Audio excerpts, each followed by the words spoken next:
Hi, my name is Charlie Bowyer and I'm the lead counsellor here at Arts University Plymouth.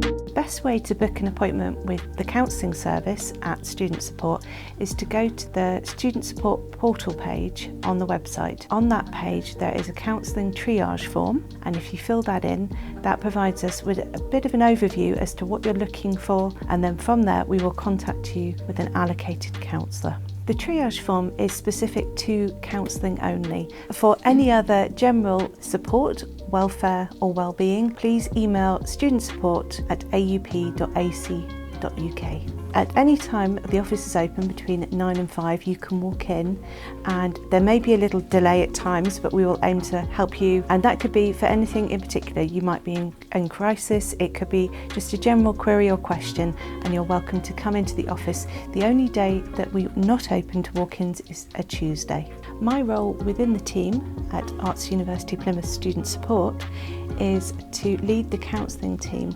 We are a fully qualified team of counsellors. We are all members of the BACP, which is the British Association of Counsellors and Psychotherapists. My role is to allocate via your triage form for your presenting issue that you are looking to work on. We offer 6 sessions of 45 minutes. Ideally, we offer these weekly because we do find that that works best. We're an integrative service, which means that we offer different forms of therapy. You may have heard of terms like CBT or person-centred, but we work across various different mediums. We have the best kind of way of working with you to achieve the goals that you're looking to work to. The service is totally free to you as a student. It is accessible as many times as you feel you need to. The counselling service is here throughout your student journey from pre-degree to MA.